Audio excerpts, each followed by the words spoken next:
Hello, Gavin. Hi, welcome. No, welcome to you. We're doing season 3 of the #AskDK show, which I was so inspired by when I met you last month with the Carmen Murray show to really start investing in podcasting. So I thought it would make sense to kick off season 3 of the Ask DK show with you talking about podcasting, because the primary channel we're going to be going out with for season 3 is going to be podcasting led. Fantastic. So previously we were trying to invest in YouTube, but I found YouTube really hard ground to plow. You know, Instagram for me is a lot easier. Hello everybody in Instagram, following us live now. But so podcasting is going to be for me a completely new channel, even though we sort of were putting our audio tracks out onto our podcasting platform, which we were just using one. Yes.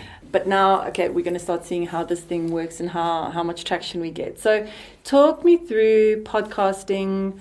You run Solid Gold Podcasting Studios here out of Joburg. Your shows are so kapow. They're so next level. Your audio, your equipment, your setup. I mean, we're sitting here in your new studio. Do you want to tell me about this new setup you got going here? Well, I'm delighted to hear you're embracing podcasts. Yes. Podcasts are really, really turning out to be incredibly important right now. And over the next few years, they're just going to double and triple in importance.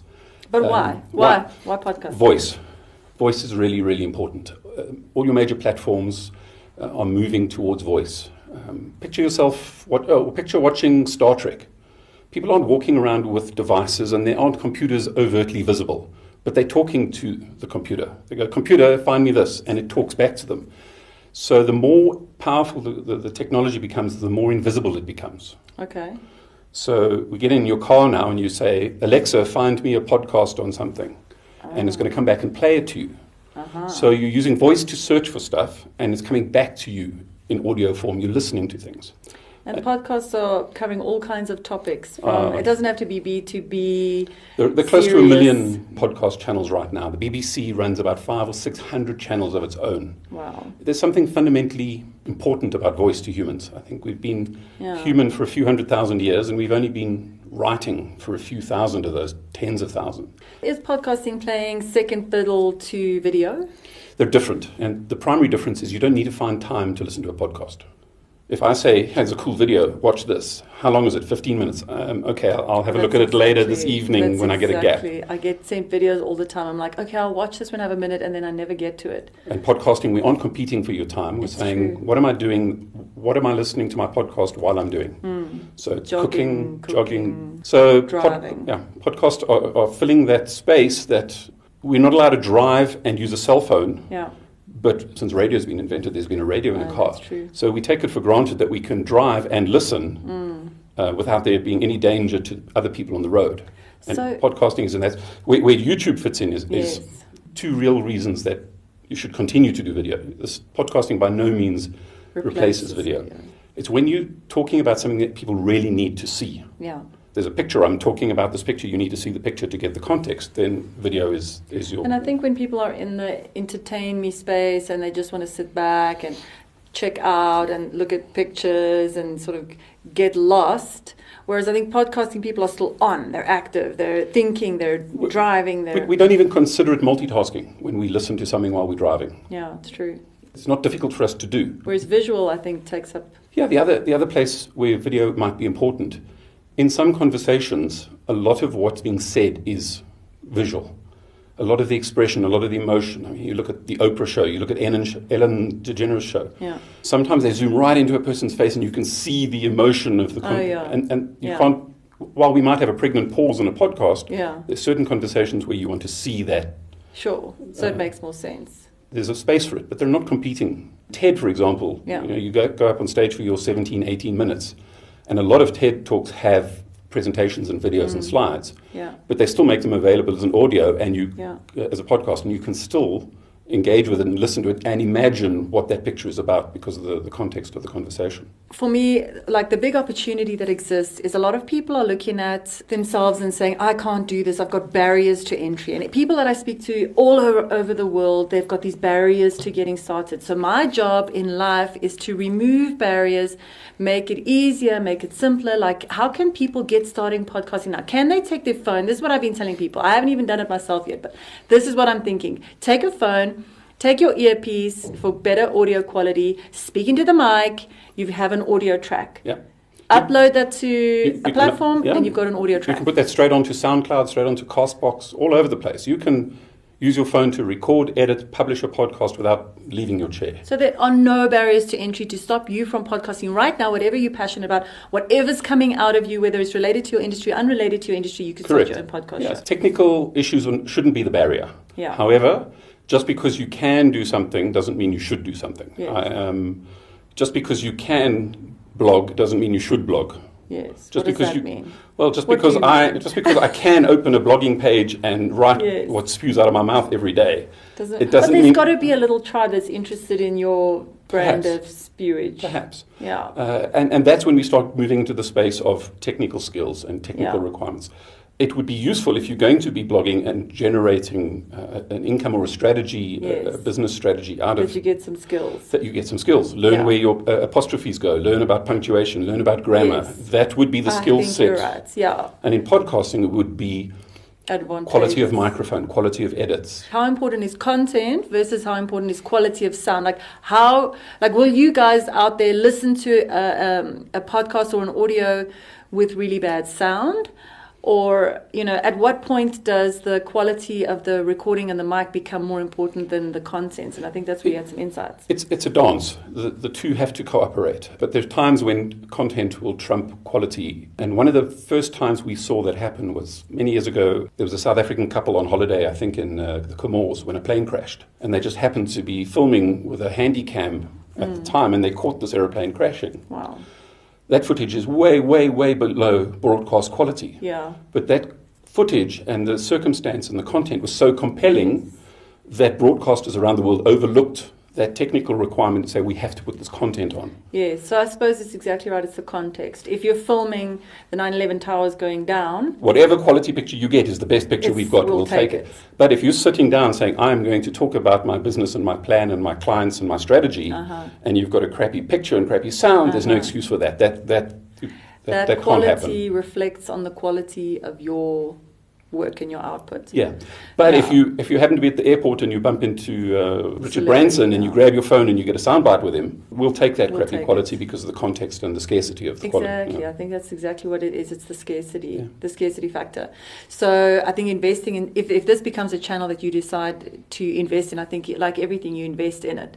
You have to invest time in it. You have to invest, in the gear. I mean, I look at all the gear you have. You've literally got the top of the range gear, portable mics, lapel mics, desktop mics, hanging mics, standing mics. You've got every kind of mic conceivable. There's a point at which you go, I'm doing this as part of my business, or I'm doing this because I want my content out there. Yeah. Just because you want a billboard out there doesn't mean you have to go and learn Photoshop. You can direct somebody who knows Photoshop to make you a billboard. Yes, or you can use Canva. You could use Paint if you wanted to. I saw a billboard in MS Paint. I swear, Lanseria Airport, go check it out. They used Microsoft Paint. I think every lawyer's logo is designed on Paint by their teenage child with 3 letters. Just because you want to use a podcast doesn't mean you have to do it yourself. Yeah. You have an ad agency, you have people who do your social media for you. You go to somebody and say, I want to say this, please put it out on all my social channels. I don't have to do it myself.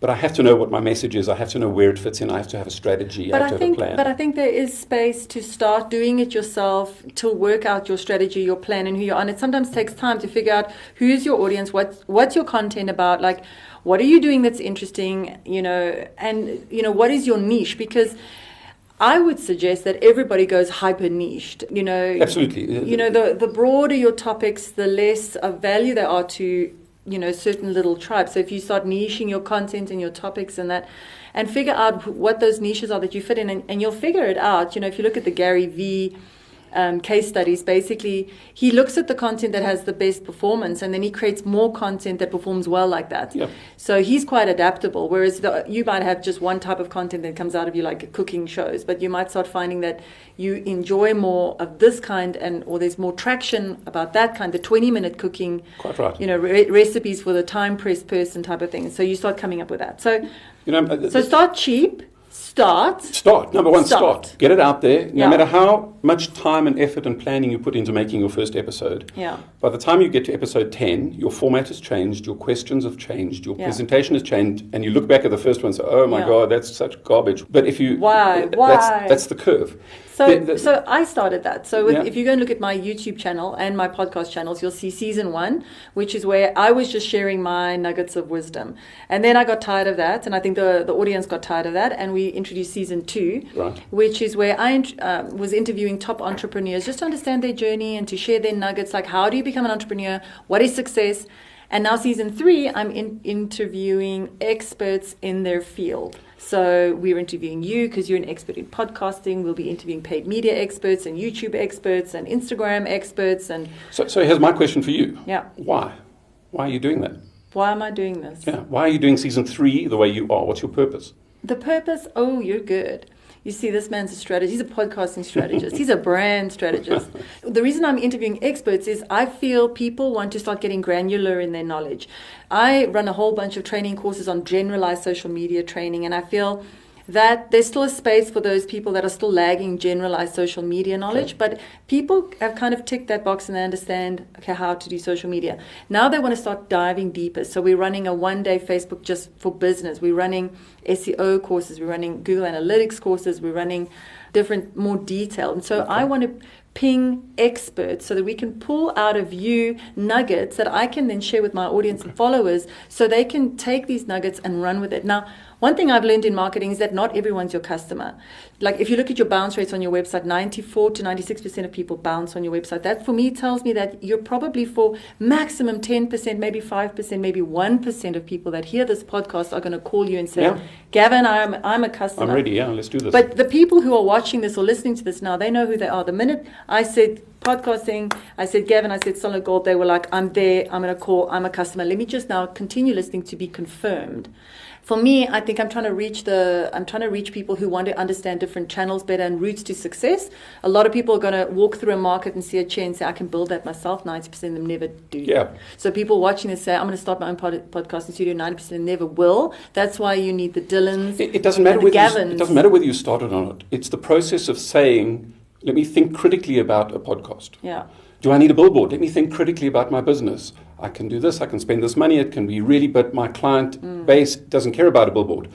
Just the fact that you've thought critically about the process of making a billboard, how it works, what to do, enables you to go, that's not for me. Yeah. And the same with podcasting. One of the differences with podcasting is how integrated that they're becoming into the web now.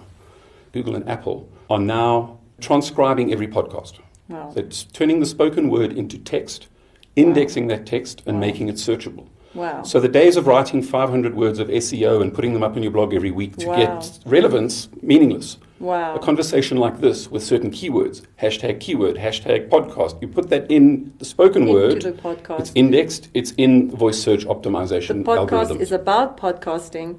It's got the metadata, the hashtags, the tag audio. images and boom.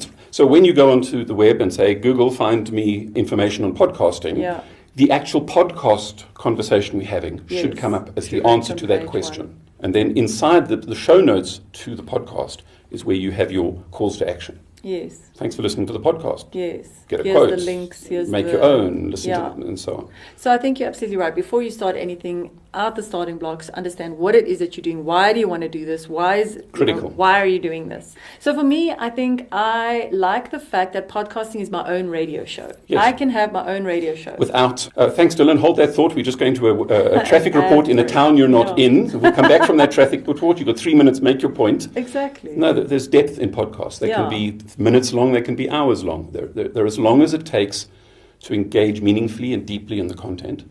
There's no right length for a podcast except if it starts getting repetitive, then it's too long. Yes. There's no niche too small for a podcast. Yes. Your tribe is there. The podcast you listen to, where did you stumble across them? Were most of them referred by other people who listen to podcasts? A lot of them are referred. People in a tribe. So you belong to multiple tribes. I belong to a tribe.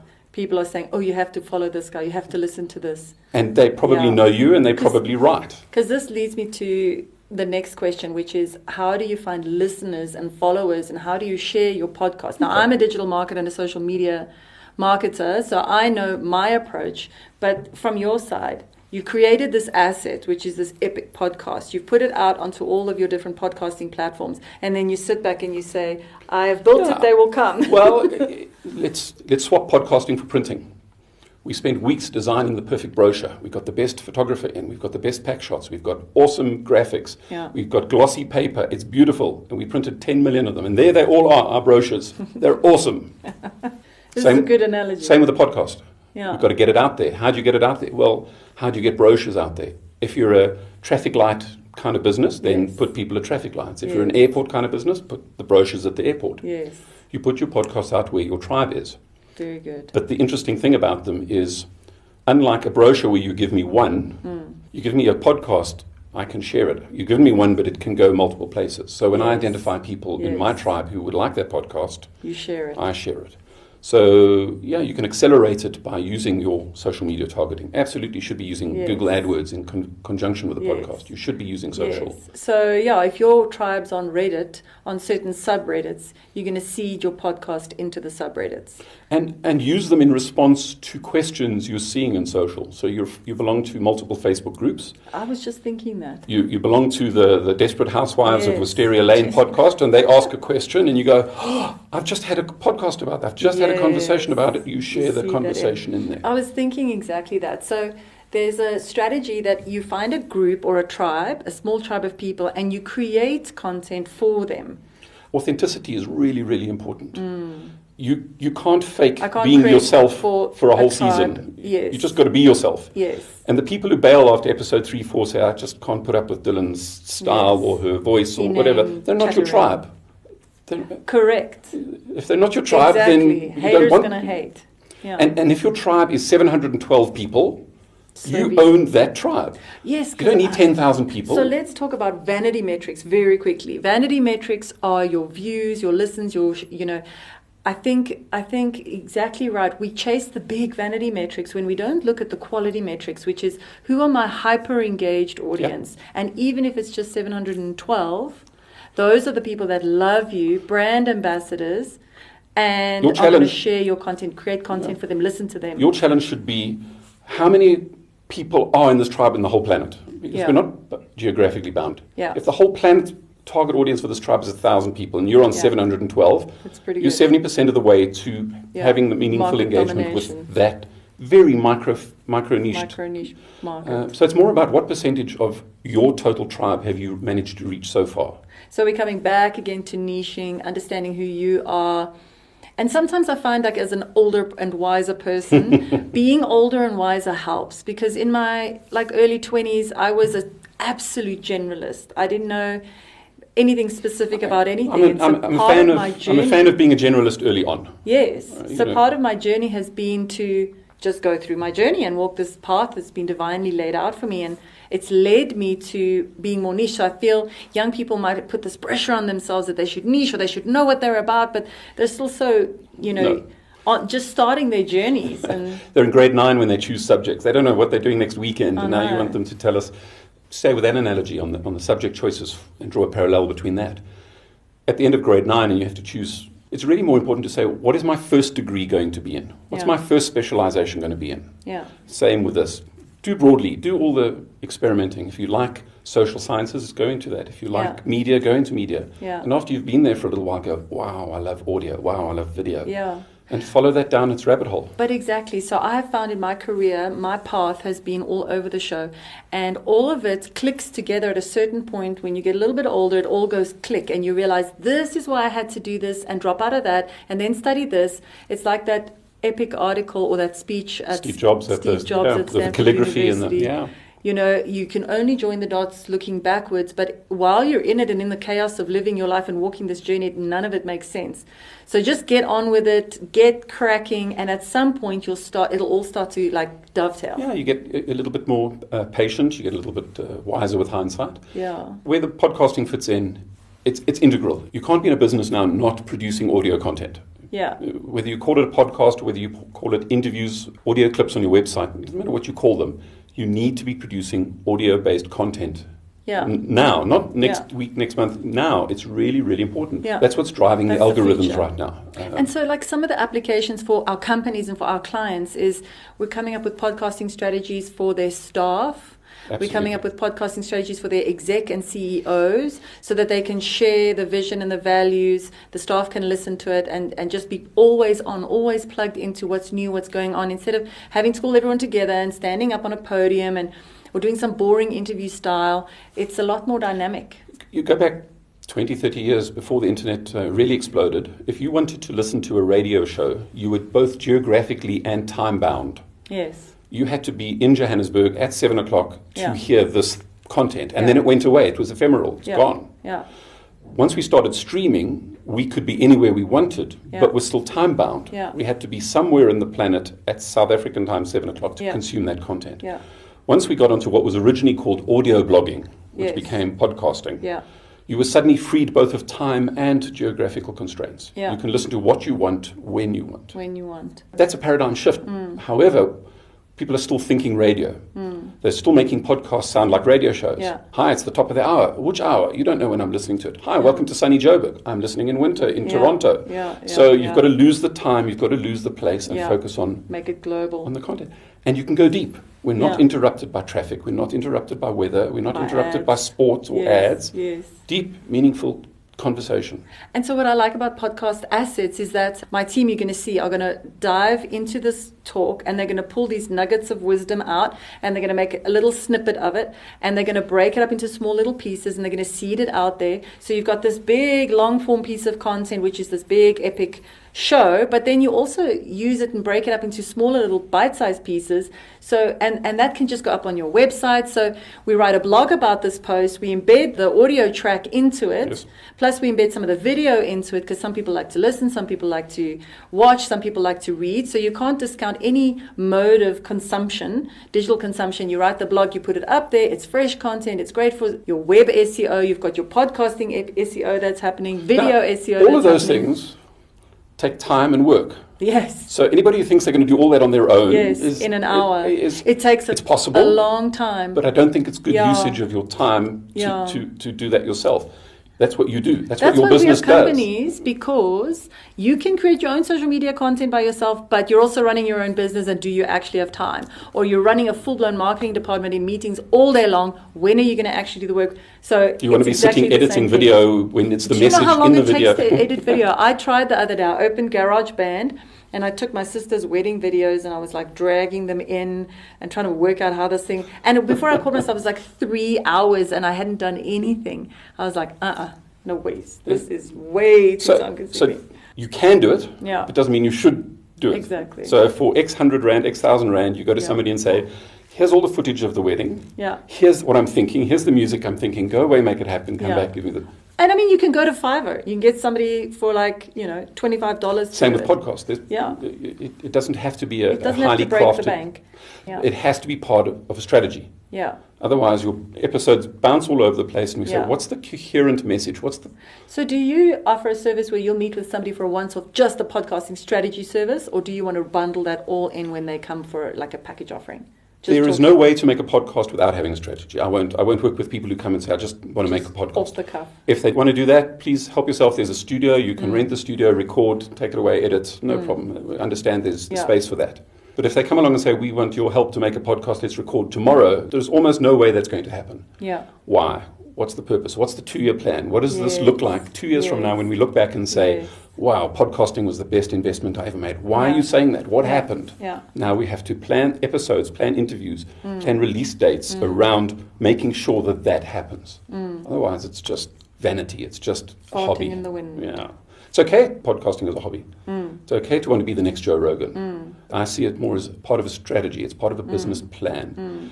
Same as printing, same as blogging. Yeah. You don't just go, well, there's a new color printer out. I need one for my business. Yeah. Do you do any printing? Do you hand printed material to your customers? Yeah. Then maybe you should consider color printing. Doesn't mean you have to own a litho press. I just have one burning question. You did touch on it lightly before. So the length of a podcast. So what's the shortest podcast that you've ever listened to? There is one where they release a word a day. The podcast is as long as it takes to say the word. Today's word is Thursday. Podcast is over. No, and that's it. You're joking. No, it's true. And does it form a whole sentence? No, just the word. The episode is the word, whatever the word is. That's ridiculous. So that's your extreme. On the other side, you get Sam Harris and Dan Carling, who do... Dan Carling, some of his hardcore history episodes are 6 hours long.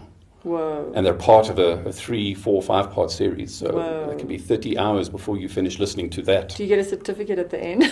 And at the end of it, you go, oh, wait, where's the next one? Give me more. It's so engaging. The correct length for a podcast is... The correct length. Don't patronize your audience. Don't worry about, oh my God, this is too long for my audience.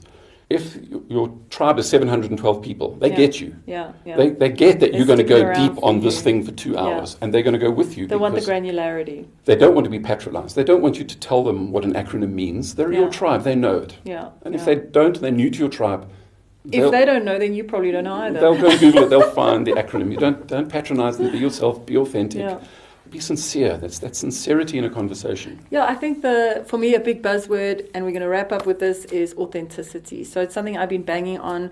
Authenticity leads to trust. Authenticity comes from human beings. It doesn't come from brands. It comes from individuals inside of brands. And it comes from your followers. It comes from your tribe. So user-generated content.